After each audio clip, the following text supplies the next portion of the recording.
Wyoming Territory, August 1887. The wind tore across the plains outside Rawlins like it carried old ghosts with it, dry, sharp, and restless. Willow Jane Harper stood in the doorway of the mercantile with her dress clinging to her legs, her arms tight around the two small children beside her. Dust licked across the boardwalk, but she hardly noticed. Her focus was on the stagecoach pulling away, wheels grinding into the earth, carrying away the man who had promised to help raise her kids. He had lied. "Is Papa coming back?" Hazel's voice was small, almost lost under the wind. Her brown hair was tangled from the ride, her face pale from the long journey. "No," Willow said gently, leaning down to brush the strands from her daughter's face. "He is not." Henry, younger by 2 years and still clutching a stuffed horse he had named Birch, said nothing. He just looked up at his mother with wide eyes and pressed closer to her side. She did not cry. She had done all her crying the night before, in the corner of the stagecoach, while the man she had trusted slept beside another woman in the inn. Now it was survival. She turned back into the store and nodded at the clerk behind the counter. "Do you have any work? Anything, even if it is cleaning or loading shelves?" The man was kind, but he shook his head. "Not here, ma'am, but there is a ranch west of town. Belongs to a cattleman named Cashel Monroe. He lost 2 ranch hands in a river crossing last week. Might be looking for help." Willow nodded. "Thank you. Do you have a place to stay?" "Not yet." He hesitated, then handed her a small cloth bag. "Bread, dried apples, I wish I could do more." She took it with trembling hands. "This is enough, thank you." The ranch was miles out, but Willow walked anyway, holding Hazel's hand and carrying Henry in turns when his legs got tired. They followed the wagon trail through the hills, past scrub and sagebrush, until the mountains stood like stone sentries in the distance.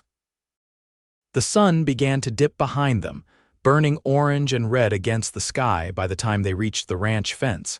Henry had fallen asleep in her arms, and Hazel's feet were cut and sore in her 2 small shoes.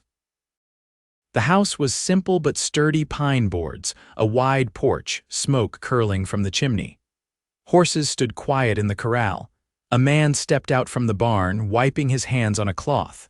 He was tall, lean, with a face carved by wind and sun.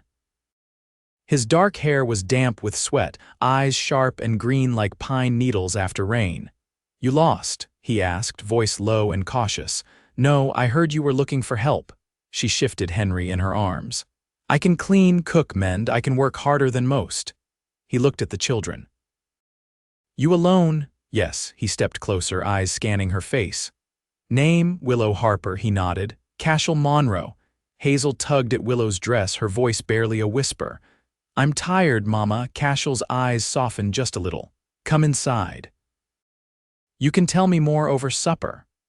Willow hesitated, but the weight of her son in her arms and the ache in her feet made the decision for her. The house smelled of wood smoke and coffee. It was clean but unadorned, with a table, a few chairs, and a hearth that glowed with steady heat. Cashel pulled another chair from the corner, setting out plates without asking questions. They ate in silence, at first beans, bread, and salted beef. Willow fed the children first and then ate what was left. Cashel noticed. "You do not have to starve to prove you can work," he said. "I am not starving. I am making sure my children eat," he nodded once. "Fair." After the meal, Willow helped clean the dishes, her movements quick and practiced. Hazel fell asleep curled on a blanket by the hearth, and Cashel lifted Henry from her arms, carrying him gently to the small bedroom in the back. He did not speak, just offered a dry blanket for Willow and pointed to the cot near the fire. "You and the children can sleep there tonight. We will talk work in the morning." Willow looked up at him. "Thank you." He gave a short nod, then stepped out onto the porch. The door clicked shut behind him. That night, Willow listened to the wind howling outside and the steady breathing of her children beside her. She stared into the dying fire and wondered how a man with such quiet eyes could make her feel safer than anyone had in years. Morning came harsh and bright, the sky cloudless. Willow found Cashel already outside, saddling a horse. He handed her a pair of worn gloves and pointed toward the barn. "You can start there. Tack room needs cleaning. After that, we will see how you do with the chickens." She worked without complaint, scrubbing floors, organizing tools, feeding the chickens. The children stayed close, Hazel helping where she could and Henry wandering after the ranch dog. By midday, Cashel brought her a cup of water and leaned against the post nearby. "You are not afraid of work," he said. "No, you were not born to this kind of life." "No, why come west?" Willow paused, wiping sweat from her brow. "Because I thought there might be something better out here. Something honest." He studied her a moment longer. "You can stay. For now, you earn your keep. You and the children can stay as long as you need." She nodded, throat thick. "Thank you." Weeks passed. The rhythm of the ranch settled into her bones: early mornings, long hours, simple meals. Cashel was quiet, always watching, saying little. But he fixed the latch on the children's room when it stuck. He brought home ribbons for Hazel's hair after a trip to town. He taught Henry how to brush the horses. Willow noticed the way he stood between them and the road sometimes, like he was already protecting them without saying it. One evening, as the sun bled into the mountains, Willow stood on the porch while Hazel and Henry chased fireflies. Cashel came to stand beside her, arms crossed. "You are not like most women who come out here," she looked at him. "You mean I am not running from something?" "No," he turned his head. "I think you are running toward something better." She looked away, blinking hard. "I just want a place where my children can grow up safe." Kind men are rare, Cashel, and kind women even rarer. They stood in silence, the soft chirping of crickets rising around them. Willow turned to him. "You do not have to be kind to us, but you are." "I do not do anything I do not mean," she smiled just a little. "Neither do I." The first time he touched her hand, it was accidental, reaching for the same bucket, but neither of them pulled away right away. His fingers were warm, rough. Hers trembled. He said nothing, just held her eyes for a moment longer than was necessary, then moved on. But she felt it, the shift, the quiet tension between them, like a wire pulled tight. One night, a storm rolled in, loud and sudden. Thunder cracked across the sky and the children screamed awake. Willow rushed to their room, pulling them close. Cashel appeared a moment later, lantern in hand, hair damp from rain. He knelt beside her, one hand resting lightly on Hazel's back as she sobbed into her mother's shoulder. "You are safe," he said softly. "You are safe here." He met Willow's eyes and something passed between them, steady. Strong. Later, when the children were asleep again, she found him on the porch, staring out at the lightning flashing across the hills. "You did not have to come," she said. "I wanted to." She stepped closer. "Why?" He turned to her. "Because I care what happens to you," she swallowed. "You care?" "Yes." She reached for his hand. This time he did not let go, and for the first time in a long time she realized she was not alone anymore. The sun rose quiet and pale after the storm, mist clinging low across the pasture. Willow stood at the fence line with her arms crossed tight, watching the cattle move slow and unbothered through the wet grass. Cashel's coat was still hung on the porch rail, heavy with rain from the night before. It had his scent in it, something of pine, smoke, and the faint trace of saddle leather. She hadn't meant to notice, but she did. Inside, Hazel was braiding her hair while Henry tried to get the buttons right on his shirt. They'd settled into the house piece by piece, without asking, without needing to be told. Willow had expected resistance, especially from a man like Cashel, quiet, set in his ways, but he hadn't pushed them back. He hadn't pushed at all. Cashel led the horses out from the barn, brushing at the mud caked along the mare's legs. He didn't speak until she joined him, her boots sinking slightly in the soft ground. "You ever ridden fence?" he asked, glancing sidelong. "No," she answered. "But I'm a fast learner." He gave a single nod, then handed her the reins to the palomino. "She's steady. You'll ride behind me, watch how I check for brakes." They rode in silence, the only sounds the creak of leather and the occasional call of a magpie overhead. The fence stretched long across the rise, some posts leaning from the wind, others missing entirely. Cashel dismounted to replace a section, his movements slow and methodical. Willow held the tools without being asked, her eyes following each motion like it might be a lesson she needed to pass. You fix things quiet, she said finally. Noise doesn't make the work go faster. I used to think it did. Thought if I just talked enough, someone would listen, change their mind. He straightened, brushing dirt from his hands. Did they? No. He looked at her then, truly looked. They were fools. She didn't answer. She didn't need to. That evening, Willow scrubbed the last of the soot from the hearth while Hazel helped Henry sort pecans from a sack Cashel had brought in from the trading post. The children whispered and giggled, heads bent close. Cashel had offered to take them with him earlier, said they might like the ride. Willow had watched them go, her gut tight. But when they returned, Henry was clutching a wooden whistle and Hazel had a small leather pouch of dried cherries. Neither child had spoken of what was said, but their eyes had been brighter. Cashel stepped inside now, his hat dusted with trail dirt. He paused, watching the children a moment, then he looked to Willow. I passed a scout today, he said. Cheyenne. Alone but moving like he'd been sent. Willow stood slowly. You think there's trouble? Not yet. But something's moving in the hills. He didn't speak, just nodded as he passed. That's not the usual way. She folded her arms. You know them. Some. She waited, but he didn't offer more. He rarely did. Still, there was something in his tone, not fear exactly, but a deep, steady wariness. They've lost too much, he added quietly. Sometimes the loss settles deep, turns men cold, or it burns them. Willow nodded. I know what that feels like. He met her gaze. I figured you did. The next morning came hot, the sky washed in a harsh blue that made the mountains seem farther away. Willow was hauling water from the well when a rider appeared at the edge of the pasture. He came slow, unarmed, his horse lathered from distance. Cashel stepped out of the barn before the dust had fully settled. The man on horseback raised one hand in greeting. His skin was tanned deep, his hair braided back with care. He wore a deerskin shirt, the cuffs beaded faintly in green and white. Cashel walked to the fence, his voice low but steady. You rode far, the rider nodded. My chief sends word, he asks for your presence. Cashel's jaw tensed. Why? The rider didn't answer, just waited. Cashel turned to Willow, who stood still by the well, her hands damp and dripping. I need to ride east. 2 days, maybe 3, she nodded. We'll manage. He hesitated, then crossed to her. If anything feels wrong, take the children and go west to the miners' camp. They'll take you in. I'll find you. She didn't ask why. She could see enough in his eyes. This wasn't a friendly visit. It was duty wrapped in something older, heavier. He left by midday, the rider beside him, disappearing into the horizon where the grass turned silver under the sun. Willow waited until the dust settled, then gathered Hazel and Henry. They cleaned the tack, fed the cattle, and kept the fire lit through the night.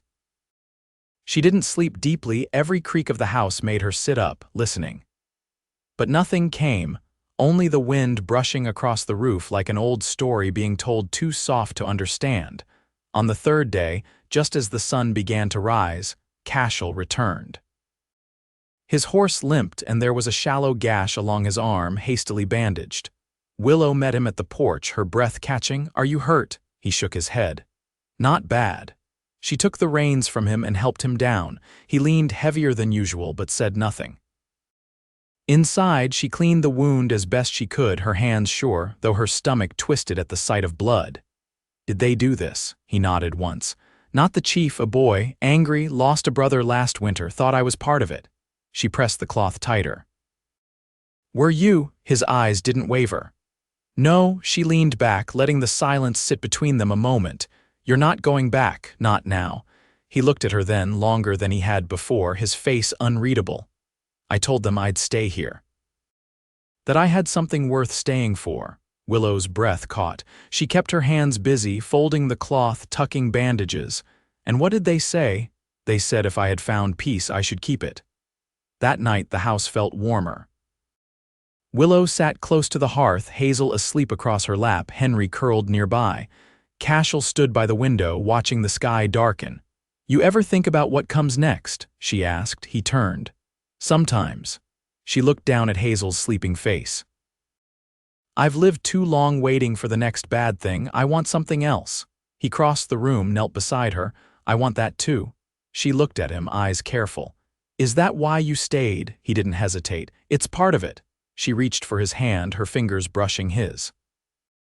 Then stay for all of it. He closed his hand around hers, and for the first time neither of them looked away. The next morning, Cashel rode into town and returned with a small pouch tucked inside his coat. He waited until the evening, until the children were asleep, and the moon cast long silver lines across the porch where Willow sat, sewing a patch onto Henry's shirt. He didn't speak right away, just sat beside her, the wood creaking under his weight. Then he set the pouch in her lap.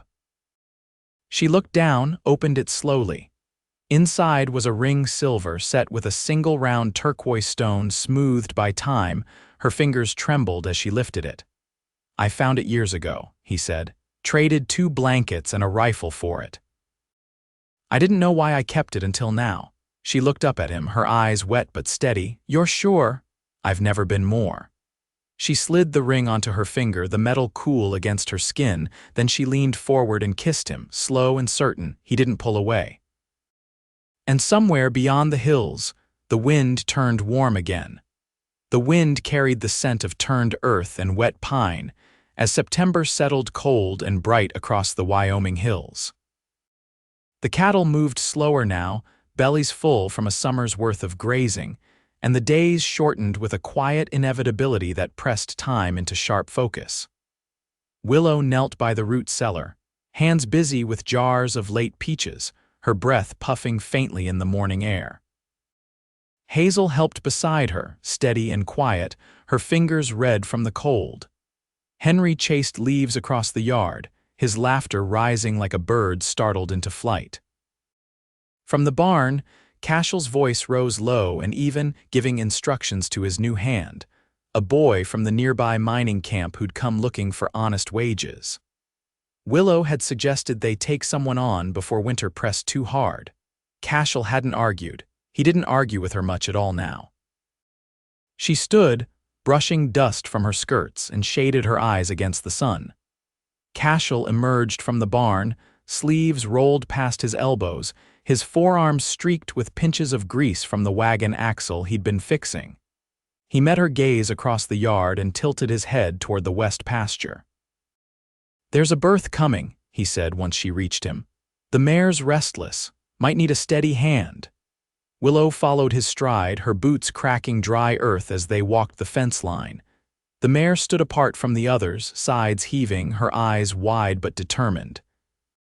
Cashel crouched beside her, gentle and calm, and Willow knelt opposite, her palms flat in the grass for balance. You ever seen it done? He asked. Not for horses, she said. But I've brought 2 children into this world, can't be too different. He chuckled low, not unkindly. You're not wrong. They worked in tandem, wordlessly, guiding the foal into the world with patience and grit. When the colt finally dropped into the straw, slick and trembling, Cashel exhaled and leaned back on his heels. Willow wiped her forearm across her brow, her breath short. You've got a talent for this, he said. She looked at the colt, blinking against the light. I think I just know when something needs to come into the world the hard way. Cashel reached for her hand, dirt smudged and shaking, and squeezed it once before letting go. Later, as twilight fell, Willow sat at the table sewing patches into the knees of Henry's trousers. Hazel peeled apples for drying, the curls of fruit skin piling in her lap. Cashel stepped inside after checking the fences, his boots damp from the creek crossing. There's word from the south, he said as he hung his coat. Traders say a small band of Cheyenne crossed the Platte 2 days ago, moving quiet. Scouts said they were looking for someone. Willow folded her needle into the fabric and looked up. Looking for you, I think so. Hazel's hands paused on the apple. Why? Cashel knelt beside her, brushing a curl behind her ear. Because I left before they were ready, and sometimes when people feel like something was taken from them, they don't let go easy. Willow's voice was steady. Do you think they'll come here? If they do, they'll come straight. Not like thieves. That night, she lay awake listening to the wind against the walls, the silence between each gust louder than any sound. Cashel's footsteps came soft across the floor and he stood near the hearth stoking the coals. She sat up, pulling the quilt around her shoulders. "You think they'll try to take you back?" she asked. "They might ask. And if they do, I'll tell them the same thing I told their messenger.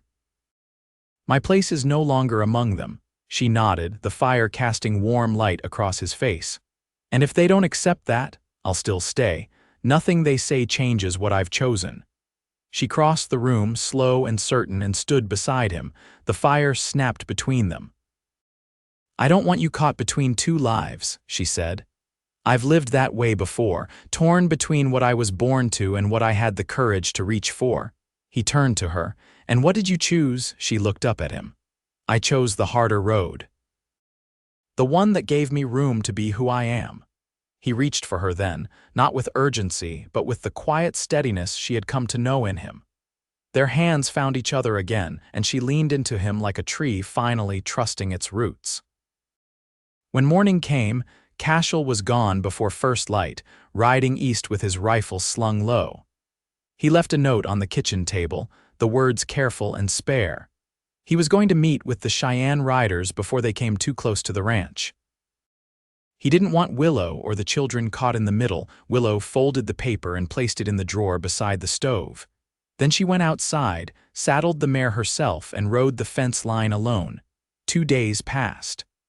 On the third, just after dawn, a rider came down the ridge. He was Cheyenne, young, his face stern but not unfriendly. He rode straight to the porch and dismounted, leaving his horse untethered. Willow stepped out, Henry behind her, clutching his whistle. The rider looked at her long before speaking. "You are the woman who lives in this house." "I am. Cashel Monroe has chosen to stay here." "He has." The boy's eyes narrowed. "He was born among us. His blood is Cheyenne." "I don't doubt that. He is being asked to return, to lead. Our old chief has passed." Cashel's father was brother to him. Willow stepped down from the porch, the chill catching in her throat. "He has made a life here." The boy studied her. "He said you were stubborn, that you would understand." She smiled faintly. "He's not wrong. He says you are the reason he does not return. If that's what he believes, then he's wrong." The boy blinked. "You would let him go." "I would never keep a man who didn't want to stay." The rider looked past her to the hills, then back again. "He will return soon." "He said there is something he must do." Willow nodded. "He knows where home is." The boy mounted again and turned his horse toward the ridge. As he rode off, Henry tugged at her skirt. "Was that a bad man?" "No," she said softly. "Just someone trying to carry too much." Cashel returned that evening with dust in his hair and a new gash along his jaw. She said nothing, just pressed a clean cloth to it while he sat at the kitchen table, his hands limp in his lap. "They offered me the position," he said finally. "Chief," Willow's hands stilled, "and I told them no." He looked up at her, his gaze steady. "They need someone who still walks their path. I don't, not anymore." She held his face between her palms and traced the edge of the cut with her thumb. "I would have understood if you had gone," she said, "but I wouldn't have understood myself." They stood like that for a long while, the oil lamp casting slow-moving shadows along the walls. 3 weeks later, she stood beside him beneath the cottonwoods near the creek, her hair braided with care, her dress simple but clean. The children watched from the edge of the tall grass, Hazel holding Henry's hand. Cashel spoke no vows, neither did she. They didn't need to. He took her hand and slid the ring he'd given her months before onto her finger once more, this time with the steady presence of their chosen family around them.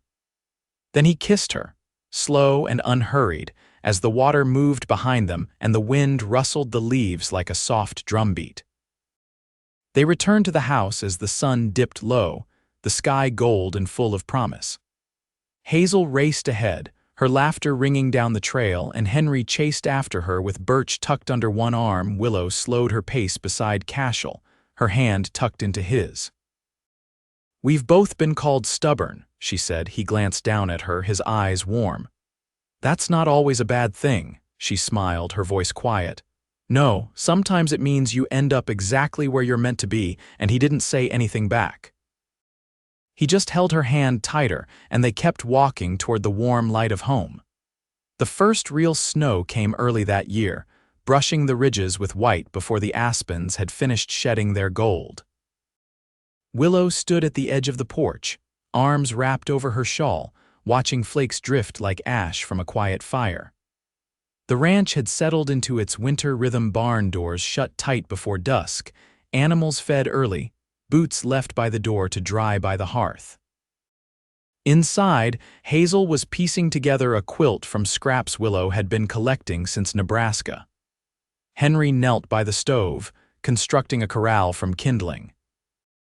The house was smaller in winter, not in size, but in the way it pulled them all closer, breath shared in tight rooms, silence stitched full with each other's presence. Cashel came through the door without knocking, snow caught in his hair and clinging to his collar. He unwrapped his scarf slowly, his gaze meeting Willow's across the room. She nodded toward the kettle. "It's hot." He stepped out of his boots, set his gloves on the stove rail. "The cattle are holding steady, that young steer that limped last week. He's walking clean again." Willow moved to pour him coffee, and he took the mug without brushing her fingers. She noticed anyway.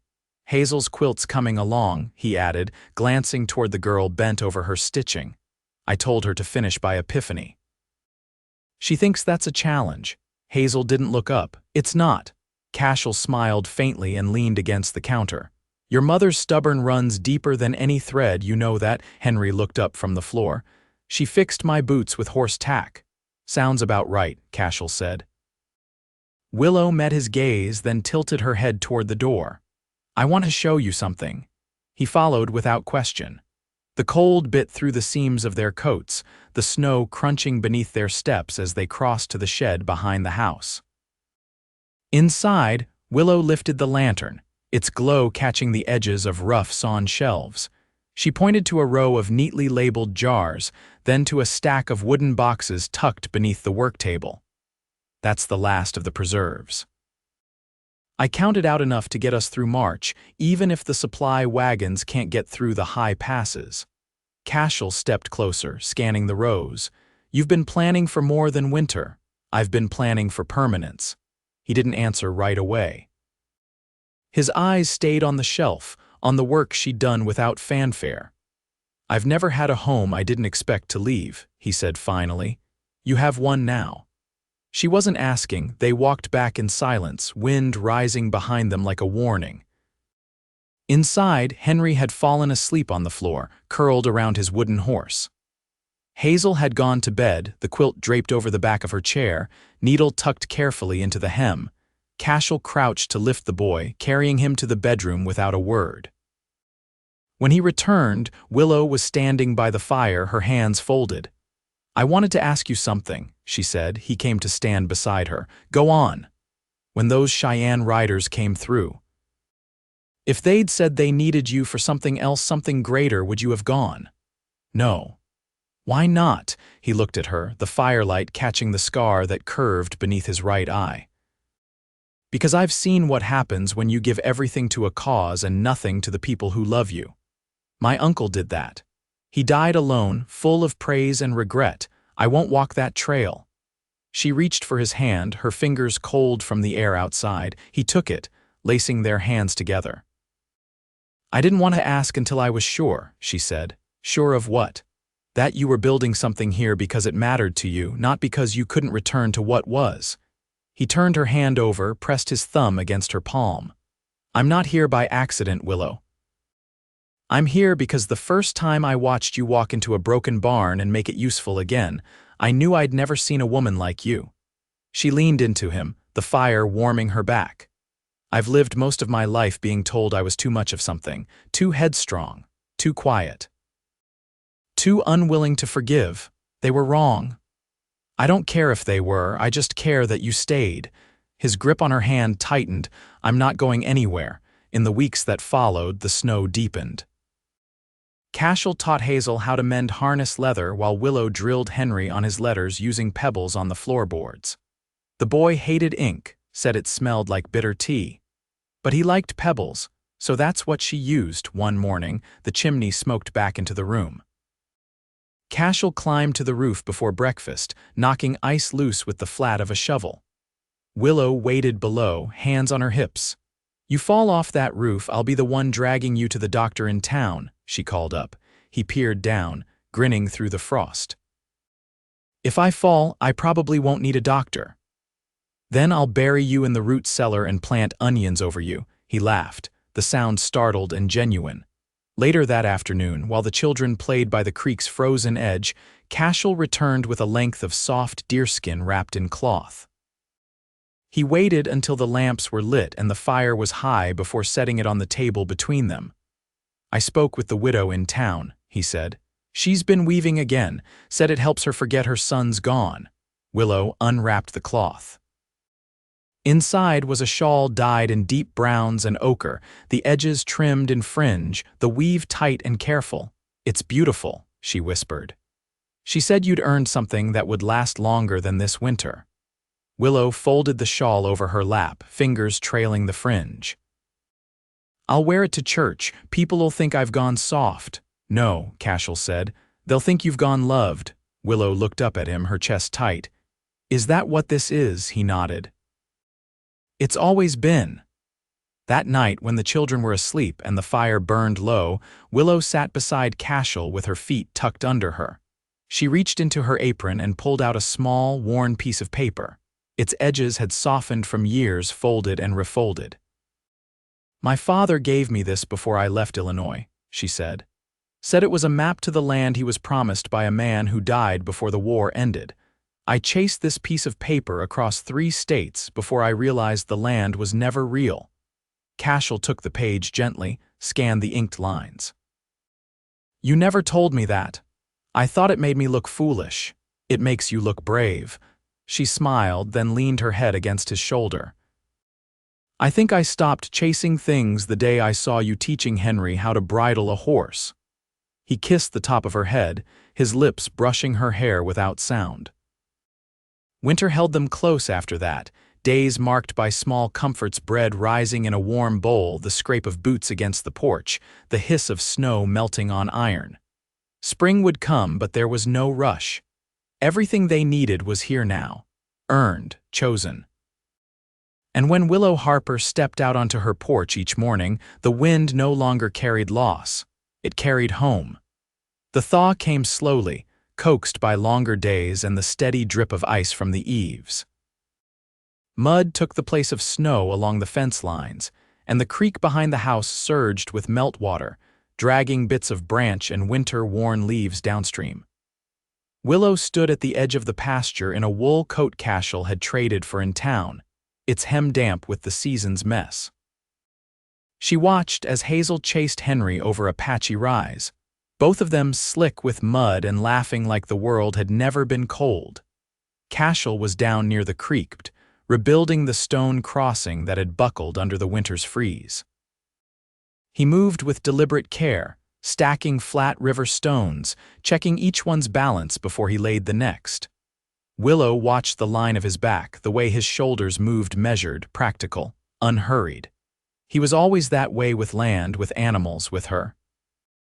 She made her way down the slope, boots squelching. He didn't turn at her approach, just passed her a stone without comment. "You always work in silence," she said. "Talking won't keep the water from rising." She crouched beside him. "Still, it might keep the air warm." He glanced at her, his hands wet to the wrists. "You think I'm quiet to stay cold?" "You used to be," she said. "Now I think you're just listening for things the rest of us miss." He set another stone. "I listen because no one ever taught me to speak without consequence." Willow rested her arms on her knees, watching the current test their work. "You don't have to speak to prove yourself." Cashel looked over at her. "Then why do you keep asking questions?" "Because I want to know where you go when you're silent." He wiped his hands on his trousers, jaw working before he answered. "I go back, sometimes to a place. Sometimes to a person I used to be." "And do you bring anything back with you?" He nodded slowly. "Sometimes I bring back the reminder that I don't want to be that man again." They finished the crossing before dark, the water slowed now, forced to weave around the path they'd built. Willow stood with him at the edge, her shoulder against his. The sun dipped low behind the hills, casting a golden wash across the water. "You're going to have to teach me how to mend fence," she said. "Mine's full of gaps." You talking about the pasture or yourself? She didn't answer right away. Both. Cashel ran a hand through his hair, shaking loose a few flecks of grit. You're not broken, Willow. I didn't say I was. I just said I've got places that need mending. You've mended plenty around here. She looked at him, her voice quiet. And you? I didn't think I'd ever want to stay anywhere again. But I do. They walked back to the house as the wind picked up, carrying the scent of wet earth and something faintly green. Inside, Hazel had set out bread she'd pulled from the oven without asking, and Henry had lined up stones along the windowsill, naming them after horses from a story Cashel told once by the fire. Willow sat at the table, fingers still cold from creek water. Cashel poured coffee into her tin cup and sat across from her. I've been thinking, he said. That sounds dangerous. He didn't smile. The boy from the mining camp, Daniel, he's been steady, learns quick. Doesn't mind the early work. He respects you. He's not the only one. Cashel looked up, his voice steady but low. I want to make this official. The ranch? No, us. Willow's hands went still around the cup. Cashel reached into his coat pocket and drew out a small cloth bundle. He unwrapped it slowly, setting a silver ring on the table between them. The stone was dark green, carved smooth, set in a simple band, no frill, nothing showy. My mother had hands like yours, he said. Strong, honest. She wore a ring like this until the day she buried him. I want you to wear it for the days we build something better. Willow didn't reach for it right away. You're sure? I've been sure since the first time I watched you steady a horse that wasn't yours. Her throat tightened. Then yes. He stood and came around the table, taking her hand and sliding the ring on. It fit without effort. He bent and kissed her forehead, then lingered, his lips pressed against her hairline like a promise. They didn't wake the children to tell them. They let the house stay quiet, the fire crackling low, the ring catching only the faintest glow from the lantern over the stove. The next few weeks passed in motion fences repaired, seed ordered from town, the barn roof patched before the spring rains set in for good. Hazel asked questions about wildflowers and pollination. Henry lost 2 teeth and insisted on burying them under a sycamore. Life moved forward, not in leaps, but in the slow, steady way of honest work and earned peace. One evening, as the light settled soft through the kitchen window, Willow laid out her sewing and beckoned Hazel over. Pick your favorite color, she said. Hazel frowned. For what? I'm making a dress. For Sunday? For marrying. Hazel's mouth opened, then closed. She looked at her mother, then out the window where Cashel was shoeing the younger mare. Are you happy? Willow nodded. Very. Hazel looked back at the fabric. Then blue. Cashel didn't want a church ceremony. He said vows meant more when spoken without a crowd. They married under the cottonwoods by the creek, with Daniel and the widow from town as their witnesses. Hazel wore the new boots Cashel had saved for all winter. Henry held a pine branch in both hands like it was something sacred. Willow's dress was blue, simple, finished with the last of her mother's lace stitched into the cuffs. They said only what needed saying. No more. After the vows, Cashel touched her face, his fingers calloused and warm. You've made me a home, he said. Willow leaned into him. You built the walls. I just opened the door. The spring rains came soft and steady, coaxing green from the hills. Willow planted herbs along the porch in old flour tins, and Hazel took to reading aloud while Henry practiced carving figures from spare wood. Cashel taught Daniel how to read brands and balance feed, and the boy stayed on, earning his keep and sleeping in the loft over the stable. In the quiet that came with evening, after the children were asleep and the wind had calmed, Cashel would sit beside Willow on the porch. They didn't speak much. They didn't need to. Sometimes he'd reach for her hand and she'd let hers rest in his lap, their fingers twined. One such night, as the stars stretched out like a map above them, Willow turned to him. I used to think happiness was a thing that found you. Cashel's thumb brushed the back of her knuckles. And now I think it's something you make, like bread or a fence or a family. He looked over at her, his voice low. Then I'll keep making it with you. She leaned her head on his shoulder and he turned his face into her hair. Years passed. The ranch grew 2 more hands hired, a new stall built along the southern fence line. Hazel left for Laramie at 18 to apprentice with a woman who made medicines from plants. Her letters always folded neat and full of pressed flowers.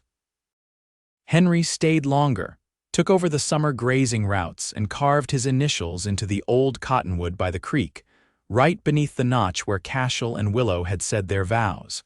Cashel's hair turned silver at the temples. Willow's hands grew stiff in the mornings, but she still made bread, still mended shirts, still stood at the edge of the porch each season to watch the land shift from green to gold to white again. And every winter, when the snow came heavy and the wind howled across the pasture, Cashel would wrap her shawl around her shoulders and pull her close to the fire. They never forgot what it took to get there. They just kept choosing each other anyway. Every day, every season, every year. And in the quiet of that life, the honest, hard-earned quiet, they grew old, and they grew full, and they never once let go.